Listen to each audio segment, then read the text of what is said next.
Welcome back, folks and friends. Connecting Dots 2 here, aka Silver Gold Man. I'm making this video because I've just received a rather nasty comment in one of my videos where I mentioned that term again. Block your ears if you got, turn your speakers down if you got kids around. That circle jerk of corruption here that I started talking about in over at Silver Gold Man when I opened up in September of 2014. It's something also I've been speaking about over at Connecting Dots 2. The same terms, not the same term, but essentially talking about the fraud and disinformation on YouTube and how they all interconnect. Now, in this specific video, I'm going to be dealing with Fukushima specifically because that's what the comment was all he was referring about. How can you connect all these people together and say that you're so much different than the rest of them when you had fear-mongering videos back in the day? Well, actually, if you go listen to my videos under Connecting Dots 1 and Connecting Dots 2 back in the day, that's the key point. They were back in the day in the early stages of the Fukushima meltdown.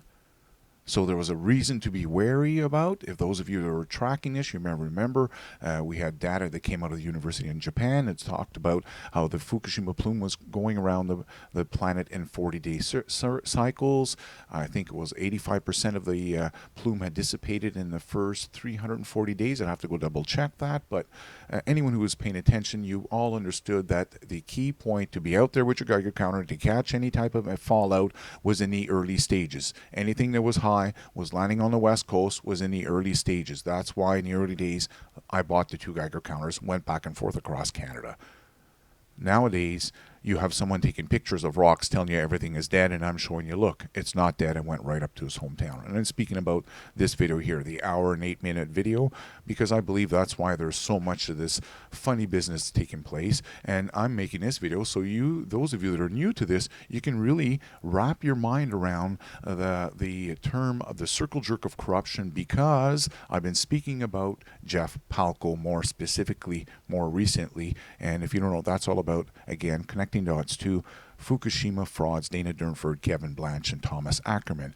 But if you go watch the video that I promoted from Jeff Palco, and I'll get into him again here at the very end, because this is important. It's essential that you understand how these people are all interconnected on YouTube.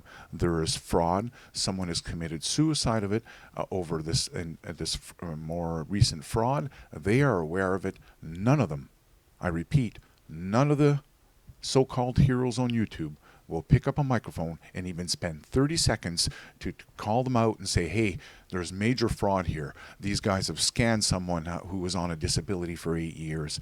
A guy ended up committing suicide because they didn't give him his money back as they promised. This is disgusting what's taking place on YouTube.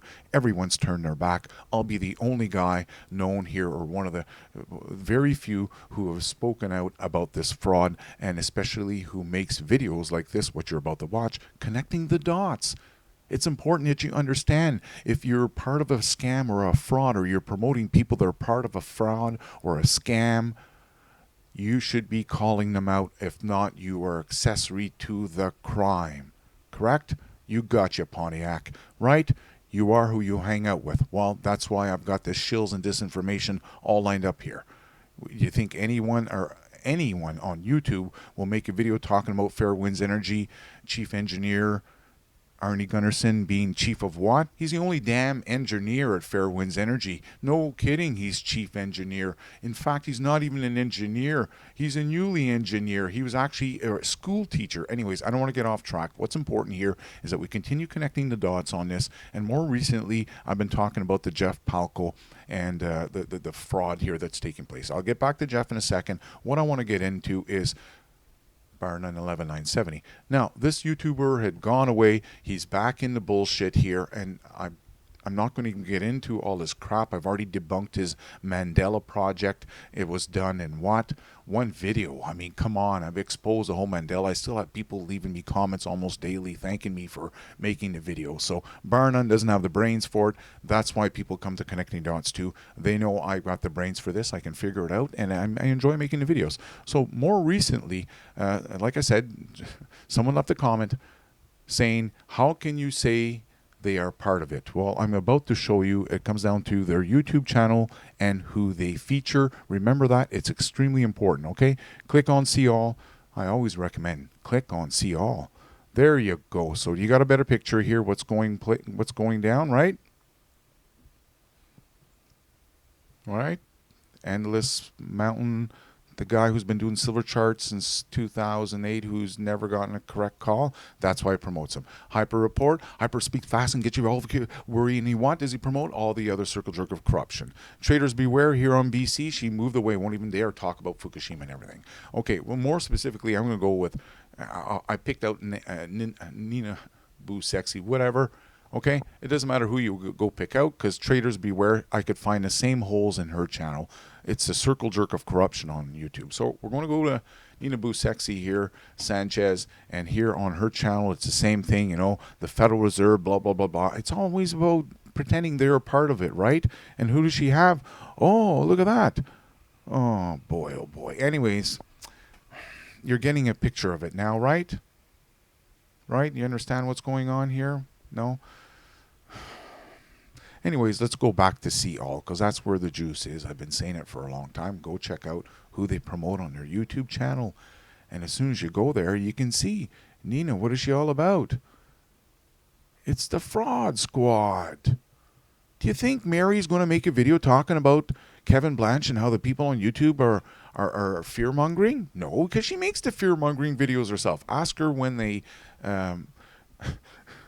we're going to have that big explosion taking place there, and we're going to get washed out with hot lava.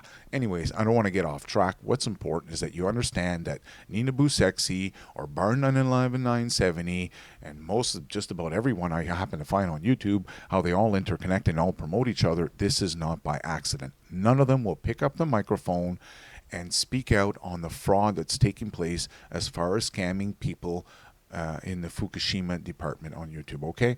Neither on Silver. None of them will speak about this. I'm the only one that does this. And did I not say a Dutchsinse in them, Chrissy Summer, Tattoo, they're all part of it. Pink Safaret, BPearthwatch, Miss Melky the Clown. It's a no-brainer. The only one I've scared off YouTube so far was Nibru Magic in 2014. He realized that the majority of his subscribers weren't stupid enough to fall for the bullshit that the entire Pacific shoreline had been wiped out by Fukushima radiation, yet they can't even provide a single test. So this all falls into the fear-mongering, and if you don't believe the fear-mongering, well, then you got the Young Turks, and they play the other side of the fence, but doesn't matter. More recently, you may have seen how the Young Turks are with Alex Jones. Well, they're not really. They're still pretending they're enemies and stuff, but it doesn't matter. You still get to pick A or B. A or B. It doesn't matter. I'm over here, Mr. C-Man here, and most of you are realizing that I am speaking about the fraud. Rad Chick won't talk about it. BPearthwatch won't talk about the fraud. Don't think Pink Safaret is going to talk about how Kevin Blanche has scammed Jeff Palco out of over $18,000. So if you don't know a lot about this, I've made a video here 2 days ago on how they're now telling people to call the police on me because I'm a murderer. It's disgusting. You can go watch the video at Connectingdots2. I don't want to go on with that. It's all there. Call the police on me. I can't believe it. Anyways, if you don't like my videos, you don't like my voice, you don't believe in my information, then please do it on your own. You can do a Jeff Palco research on YouTube. Jeff, before he took his life, thankfully, he made a couple of videos and upload them on YouTube so people could find out the truth for themselves. So you have him here. The only defense these people have, and I'm speaking about Kevin Blanche and Dana Durnford, are emails and one video when Jeff first came out of the hospital after having a meltdown, realizing he'd been frauded. So at first he was still friends with them. He had money on the line, after all, when you think about it. And then eventually he comes clean, or not. He realizes he's been frauded. So Kevin Blanche had ripped them off. These are his final videos. Go watch it for yourself. They stole his life savings. This is why he ended up taking his life over this, Very, very sad information out here. And I'm the only one in contact with the family. That's why I've got pictures of Jeff Palco when he was a baby. You're looking at a picture here when he was in a cowboy hat. I'm the only one who's been in contact with the family. Go watch this one here. It's so sad. Again, another one that he uploaded right before he took his life on December 24th, 2014. Hope you enjoy the truth.